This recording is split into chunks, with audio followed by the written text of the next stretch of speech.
One man wants history, the other wants to stop it. Alex Pereira is chasing something almost nobody in UFC history has ever touched: a championship in a third weight division.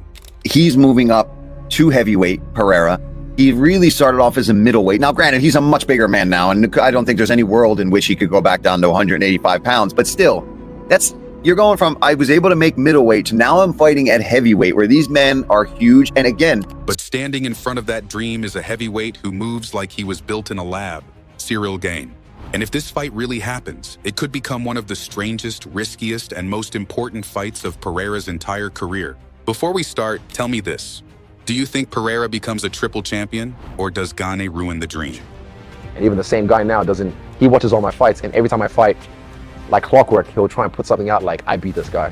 But I've never ever watched any of his fights, ever. So at the end of the day, no one knows who the f he is. And he's gonna be that guy when I'm world champion, when I'm a legend. Because what makes this story crazy is not just the fight. It is how impossible this entire situation should feel. Most champions spend years trying to defend one belt. Pereira is trying to win 3, and somehow, people actually believe he can do it. That should not make sense, because heavyweight is where dreams usually go to die.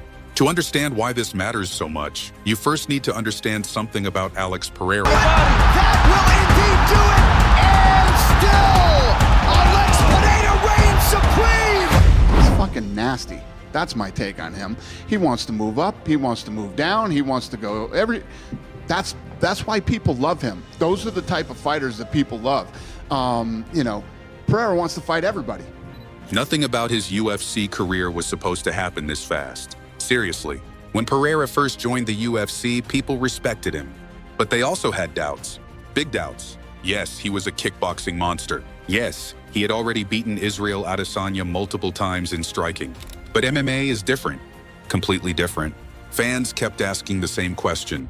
What happens when someone wrestles him? And honestly, that question felt fair, because plenty of elite strikers entered MMA and struggled the moment opponents mixed in takedowns. One of the biggest names of all of mixed martial arts, and of course one of the hardest hitting fighters that's the sport's ever seen. A 2-weight division champion, of course. Is he on the verge of fighting for the heavyweight title? Because that is what he's hinting at. He took to Twitter and he posted with no context, no clues, no opponents, no nothing. He just put 1, 2, 3 and go. Most people expected Pereira to slowly improve, take years, maybe become a contender. Maybe. Instead, he skipped half the process. Fast. Very fast. He stormed through middleweight and became champion. Then after losing the belt, he moved to light heavyweight. Bigger fighters, harder punchers, more dangerous opponents. And somehow, he looked even scarier. That decision alone would have been enough to impress fans. But what happened next made everything before it feel smaller. All you motherfuckers just saying, man, I hope this motherfucker just gets knocked out so I never have to see this guy again. Now Pereira is connected to something almost ridiculous. Heavyweight, not visiting, not testing it, trying to become champion. And this is where things get dangerous, because heavyweight changes everything. At middleweight, mistakes hurt. At heavyweight, mistakes erase people. One clean punch can end the night instantly. Nobody cares how technical you are if someone catches you clean. That is why moving up sounds terrifying. These are not regular fighters. These are giant men who naturally carry ridiculous power, which creates the biggest question of all. Can Pereira's power survive against true heavyweights? The scary answer? It might become even stronger. Here is why. For years, Pereira had to cut massive weight.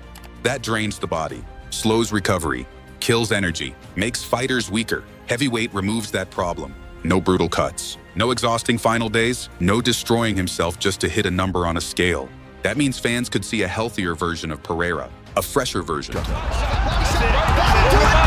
will indeed do it, and still, Alex Pereira reigns supreme! Fucking nasty.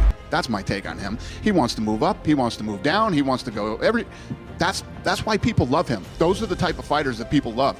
Pereira wants to fight everybody. Maybe even a more powerful one. And that possibility should scare everybody, because Pereira is already terrifying. This is what separates him from normal knockout artists. Most fighters need combinations, pressure, momentum. Pereira sometimes needs one mistake. That is it. One opening, one bad step, one moment of hesitation. There's not one glory fucking kickboxer in any fucking weight class I couldn't stand and bang with.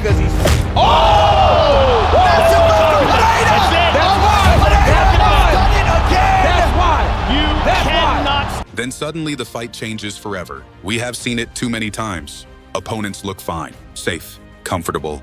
Then Pereira lands clean. Everything ends. That calmness makes him dangerous. He never looks rushed, never emotional. No wasted movement, just patience. Like someone waiting for the exact second everything flips. And that style becomes terrifying at heavyweight. But here is the problem. Heavyweight has someone waiting for him. Someone dangerous. Someone very different. Ciryl Gane. And Gane might be the perfect fighter to ruin everything. Because unlike most heavyweights, he does not fight like a heavyweight. That sounds weird, but watch him. Seriously. Most heavyweights move like tanks. Big swings, heavy feet, slow reactions, explosive moments. Gane feels different. Smooth, fast, patient. He glides around the cage like somebody 50 pounds lighter. That matters more than people think. Because Pereira loves controlling distance. He slowly pressures opponents, corners them, forces mistakes, then attacks. Ladies and gentlemen, referee Mark Goddard has called a stop to this contest at 4 minutes, 8 seconds of round number 2. Declaring the winner by knockout and no! But Gane hates standing still. He moves, circles, resets, makes opponents uncomfortable. That creates a massive problem for Pereira. Because what happens if people think Pereira hits harder? He wins. Not so fast. Power matters. But styles matter too. Gane has fought elite strikers before. He understands timing, distance, footwork, and patience. He does not panic. That could frustrate Pereira. Imagine this, 5 rounds. Gane constantly moving, touching Pereira with quick strikes, never standing in danger too long, making Pereira chase. That sounds boring until you realize something important. Pereira only needs one moment. That is why this fight feels so stressful. Because nobody feels safe against him.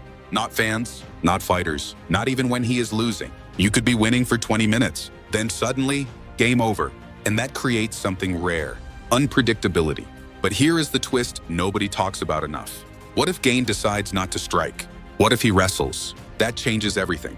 Because for years, wrestling has followed Pereira like a shadow. No matter how many fights he wins, people still ask, can elite grapplers expose him?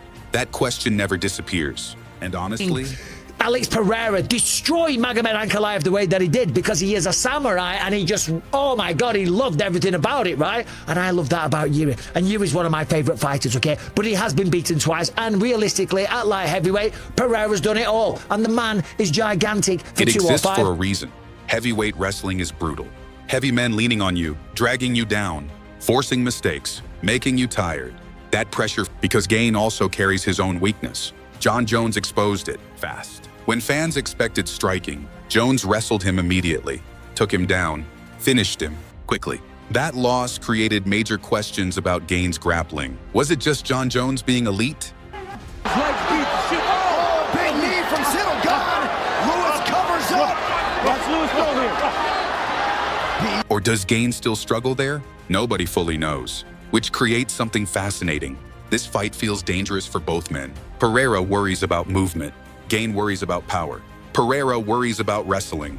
Gane worries about getting trapped. Nobody walks in comfortable. That tension alone makes this matchup feel huge. But the setting, that could make it historic. Because now people are talking about something called Freedom 250. And yes, it sounds like a movie.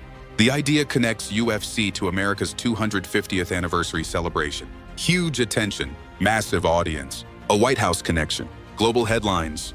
Obviously, we're heading into this White House fight. You know, the Freedom 250. We're doing the South Lawn of the White House, and we're going to have 75,000 fans each day at the Ellipse. Imagine the pressure. Imagine the cameras. Imagine the moment. Alex Pereira walking into the biggest spotlight of his life. Trying to become a 3-division champion. Ciryl Gane standing across from him. Trying to stop history. That is bigger than a normal fight. That becomes legacy. And sports love moments like this. Fans love impossible goals. Nobody remembers safe decisions. People remember risks, crazy dreams, huge moments. And Pereira? He keeps choosing the dangerous path. That is what makes him different. Most double champions slow down, protect the legacy, take easier fights, play safe. Pereira keeps climbing, even when the mountain looks ridiculous. And honestly, that is why fans are so invested. Because deep down, everybody wants to know the answer. How far can this guy actually go? At some point, every fighter reaches a limit. Reality catches up. Bigger opponents, harder fights, more punishment. Eventually, something breaks. The question is simple. Has Pereira reached that limit yet? Or are people still underestimating him? Because they underestimated him at middleweight, then again at light heavyweight. Now they are doing it at heavyweight. Maybe they are right this time. Maybe not. And this is where the story becomes emotional. Because if Pereira wins, everything changes instantly. 3 divisions, 3 championships, a kickboxing legend who walked into MMA and conquered almost everything. That is all-time greatness territory. People stop debating whether he is special. The conversation changes completely. Now you start asking, where does Pereira rank among the greatest combat sports athletes ever? That sounds dramatic. But think about it. Middleweight champion, light heavyweight champion, heavyweight champion. That resume would feel unreal. But if Gane wins, the story flips overnight.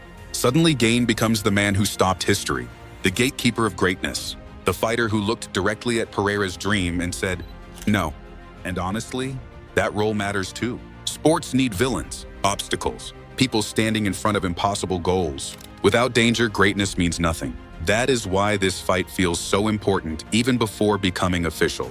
Nobody knows what happens. Nobody feels confident, and uncertainty creates attention. The truth?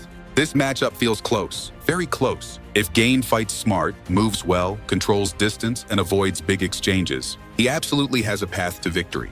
But if Pereira touches him clean, everything changes instantly. That is the terrifying part. Against Pereira, nobody ever feels fully safe. Not for 1 second. And maybe that is why fans cannot stop talking about this fight. Because greatness feels close, but disaster does too. One man wants history. One man wants to stop it. And somewhere in the middle, the UFC might get one of the biggest fights of the year. So now the question comes back to you. Does Pereira become a triple champion? Or does Ciryl Gane ruin the dream before history gets written? Subscribe, because fights like this don't come around often.